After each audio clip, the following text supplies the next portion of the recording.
we lost our first child. We thought we might just end up kind of living side by side with each other. I lost my wife there for a while. We knew we loved each other, but we didn't feel like we were in love with each other. We're better as a team. It is good working as a team.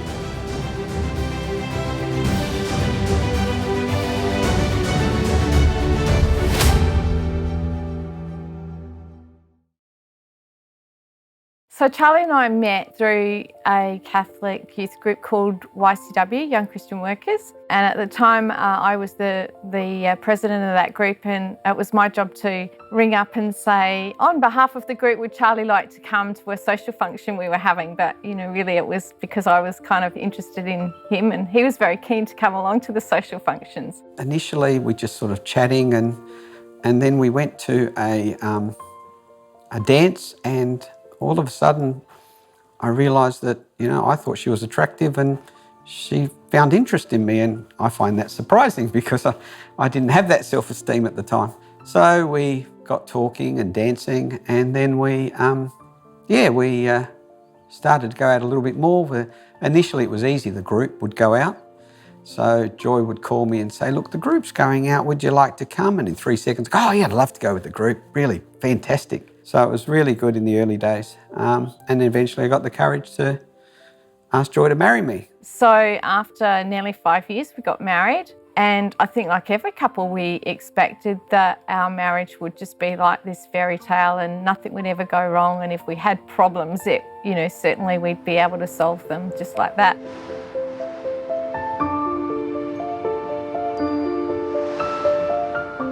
And life was pretty good initially because we just had each other to worry about.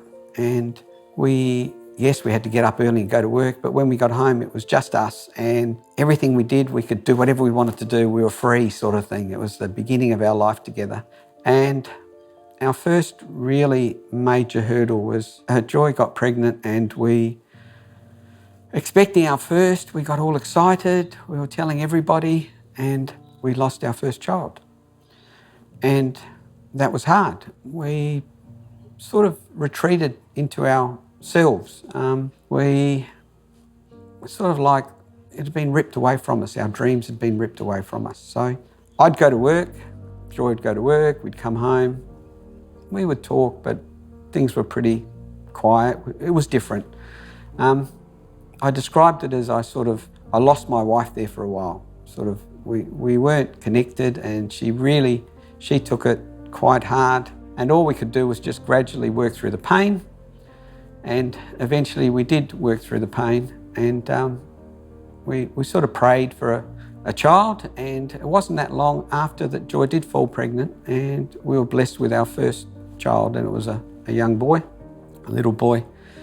And then we sort of prayed to God, maybe we could have a second child, maybe 2 or 3, but then God blessed us with twins all at once. So we went from no children to 3 children within 17, 18 months. And life was great, but then it got really busy, and it was just go, go, goes. That was one of the first big things that challenged us, because there was just so much work and so much responsibility. We kind of thought that we could put our relationship on the back burner and just do all of this work and be good parents. And so our relationship sort of started to falter a little bit. We didn't have big problems, but things just got a little bit sort of monotone, rather than having excitement.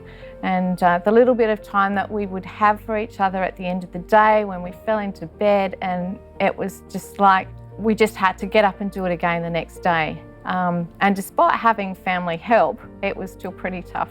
And I think alongside that, Charlie was feeling very responsible for being the breadwinner, but he was not enjoying his job. And so he started looking for other work. And every time I would suggest a new job or go for this interview or go for this job, he would just get further and further distant from me. And when things were not going well, we kind of both just retreated into our own little world. So things just kept going. We knew we loved each other, but we didn't feel like we were in love with each other. Joy was struggling at home. She was flat out. And I said to her, look, what about we go part-time each? Work was okay, but I wasn't enjoying it. So we came up with this concept of part-time each. And for a family, for me, that was wonderful because I got to spend time with my kids. I'd take them to the playground during the day. Joy would go off to work for a few days. And then by the time I was tearing my hair out with the 3 kids, I could go off to work. So that was a good thing. So we did that for a number of years until they started school. And then off they went to school and we both went back to full-time work. We knew we loved each other, but life was just all about work. It was all about, I had to go to work, earn money, I had to take care of my family, and life was just busy. And every now and then we'd get to have a weekend away or a couple of nights away or whatever, a night away, or Joy's parents would look after the kids and we'd go out for dinner. But it was still busy and we were head busy. And when I reflect back on it, it was almost like we'd had our time, we'd had our youth, we'd gone out, had those first few years together, and now it was time for the family. So we had our children, and somewhere in the back of my mind, it was like, we need to put our relationship on the back burner. We still had each other, but the important issue was the family. So we could look after our family, raise our family, and when they were grown up, then we could go back to where we were. That was sort of what was going around the back of my head, I think, because we would spend time together, but it was different. And the focus was on the children. So we sort of went on for a while where Charlie was not happy with his job, and I was encouraging him to apply for new jobs, and he would go for interviews. And every time there was a no, he'd retreat more and more into himself and he'd get more and more disappointed. And so that was kind of like a thread, I guess, that just kind of wove through our whole life. It was like that tension, and it made it a bit difficult to it affected everything, I guess. I didn't realise at the time, but he had a bit of a passion to work for himself. And that made me feel quite anxious because I was kind of thinking that if he went into business for himself, then, I was kind of thinking we might run out of money and we might lose the house and all of these negative things. And so there was I trying to encourage him to go out and get the job that I thought was safe, where he was just saying, I actually want to go and do my own thing. And so it took us a really long time to be able to talk to each other and come to a compromise. And the first thing that we did was, and our kids were still in preschool at that stage, is that we decided as a family we would both work part-time. And so that was really a pivotal moment for us as a family that gave Charlie and I each a little bit of what we needed, because I was feeling a bit suffocated being the mum at home all the time, just not having an adult to talk to. And he was obviously feeling a bit suffocated in his job, so it gave him a few days to kind of try out doing some of the business stuff.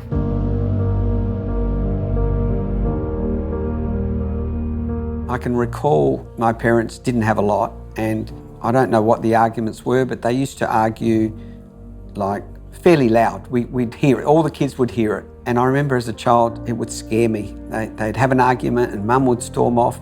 And as a little kid, I'd go, oh, where's my mum going? Is she going to come back? And it really scared me to see that sort of thing happening between two people that I loved.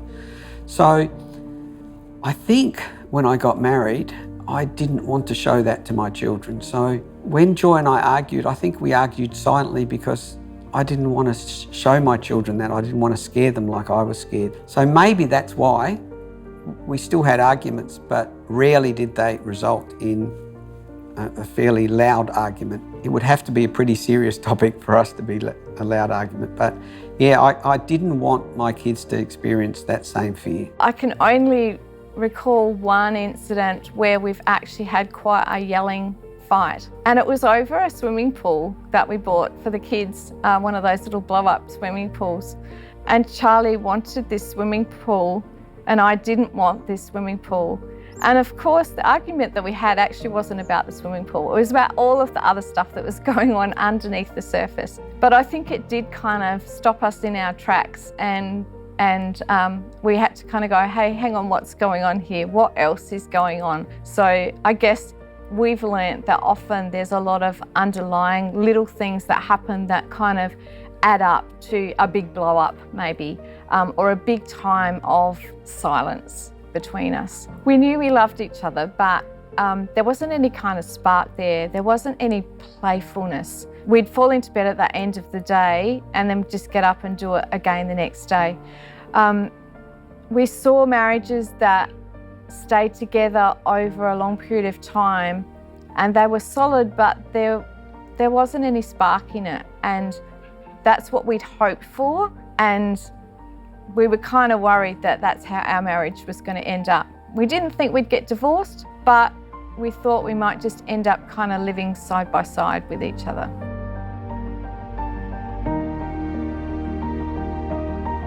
When we first got married, we'd still continue to go to church, and then when the kids came along, we would take our 3 young children to church, and it was just really felt like we were doing our obligation going to church. We would try to pray, but it was more looking after the children. So really I was sort of like a Sunday Catholic. Well, during the trouble period, we would go to church with our 3 kids under about 4 or 5, and we would spend all time just kind of occupying them and sitting sometimes in the back of the church or in the crying room, and we'd often go home wondering why we ever went. But we still kept going back, so there was something there that kept drawing us back to keep that faith going, even though it felt like it wasn't enough at the time. God to me back then was like God up there looking down on us. I had to do the right thing. If I didn't do the right thing, I'd be in trouble. So it was more of a fear of God. But as I've grown, I've learned to see God more as my friend, more as He's journeying alongside me. Later again, there was a really transformational experience where I decided that I wanted my faith to be more than just going to church on Sunday. And that's when I started to explore working in ministry. And that has just changed my faith in so many ways. It's challenged me, it's inspired me, it's made me see God more in my everyday life.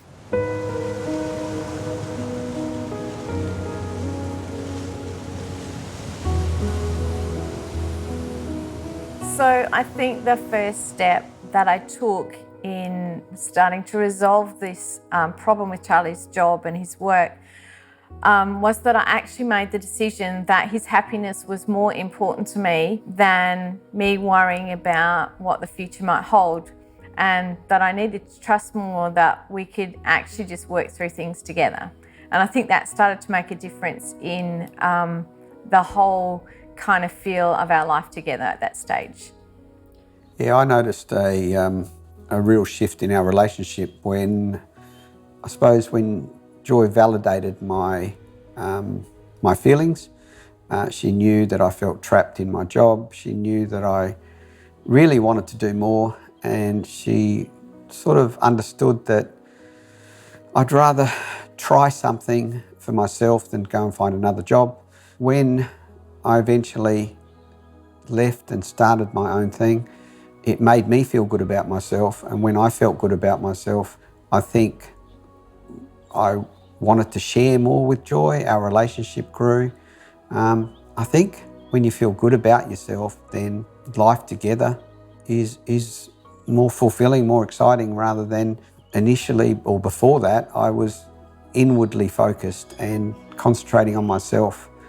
And I think there was a new playfulness between us at that time, feeling better about ourselves and feeling more positive about the way our relationship was going. It just spilled over into everything.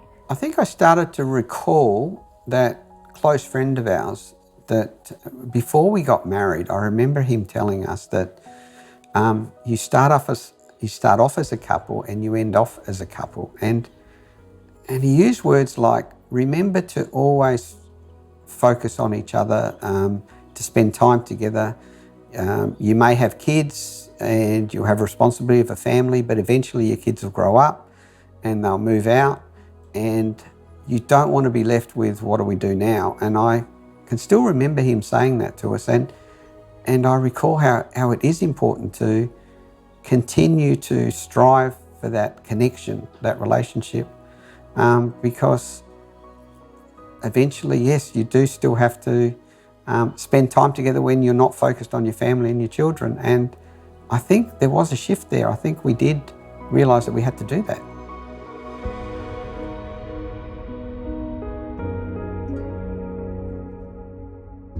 So when we'd been married about 9 years, Charlie came home from a church meeting one night and he brought a marriage encounter brochure home, and he said, my friend told me about this and I'd like to go. And I'd heard about marriage encounter before, but I never thought that Charlie would want to go. So I just jumped at the chance, and even if it was just a weekend to get a sleep in or something like that, I was really pleased to go. Initially, I thought, well, it can't really hurt, and it's a weekend away from the kids and we get a break, and yeah, it sounds like an idea. So mine was, yeah, I really didn't know what to expect, but yeah, it couldn't hurt. So we went along to our weekend and I was pleasantly surprised. We ended up focusing on us. We ended up just talking, and I didn't know where all this feelings and talking came from. We hadn't talked like that for years. And I still remember coming away from the weekend, coming home. Our kids were sort of glad to see us, but they were crying, all this sort of stuff. And I just remember going, it's okay, it's fine. I just felt a sense of calm. I felt different. I felt more relaxed at, being home I could be a good parent and I could be a good husband. That's sort of the feeling I took away from the weekend. I think the silver lining from the weekend also was that it really kind of kick-started our physical intimacy, not just in the bedroom, but just our playfulness and our hand-holding and our little looks and winks and things like that with each other. And that just created a beautiful kind of confidence in our relationship to continue, to build our family. But also we realised that we could use that out in the wider world as well to inspire people. I think also for me, there was quite a transformation in my faith journey as well. I kind of saw God as being the third party in our relationship, and the power that we can have as a couple to help other families to be more for each other, just by living our life just the normal way that we do, just by loving each other. When we found that reconnection, I sort of realised how lucky and how blessed that I was, that we were. And one of the things I felt like I wanted to give back. I wanted to help other couples to experience what we've got, to know that life can be fun and exciting. And even though you've got a family, you've got your responsibilities, if you have that connection, then all these other things seem to fall into place, that your struggles seem to be less and the happy times seem to be amplified.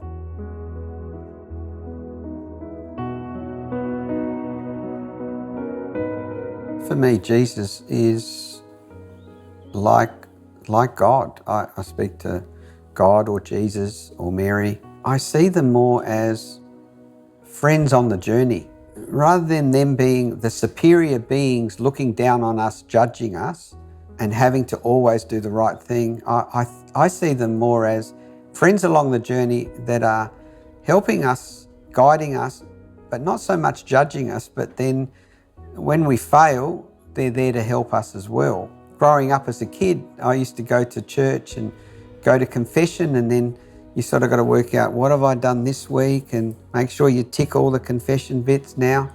But now it's more like it's a conversation with God. Our faith journey has also been helped with there are priests involved in it, and we've got to know them, on a personal level. They are people just like us. They have their struggles, they have their joys, and having priests as close friends of ours has helped me in some way in my faith journey as well. I think we have an understanding that through our lives, we are all in ministry. We all minister to each other, and that's a two-way street. I'm pleased that I'm often aware of the Holy Spirit moving in my life through my work and through my family and our relationship. And I guess I see Jesus as the human representation of that Spirit working through life, the things that we can do. We can be a little church, just our family doing the normal stuff that we do. We can show the love of Christ in our world, and maybe that might inspire somebody to say, hey, I want a bit of what they've got. So now I realise with the things that Joy and I have shared over the years that we're better as a team rather than as individuals. It's much easier for me to come to Joy and say, look, I'm struggling with this at the moment. Can you help me work through it? Rather than hide and pretend I've got it all together and try and do it on my own. And it is good working as a team. And the teamwork has worked over the years, and it gives me strength now to use that rather than be an individual.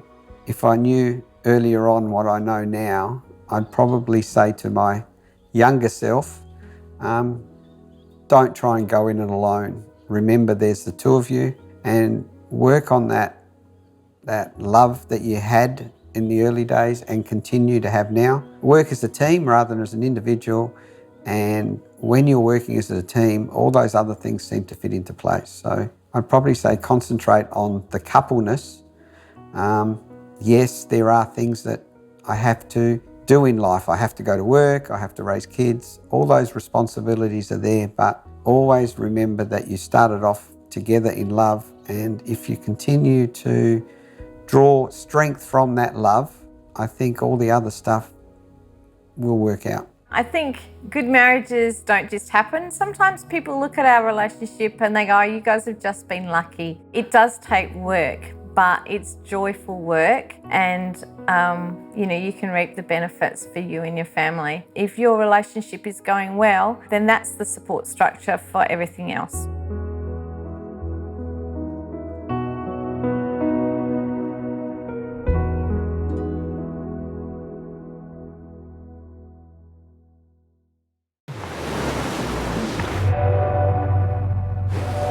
Are you searching for answers?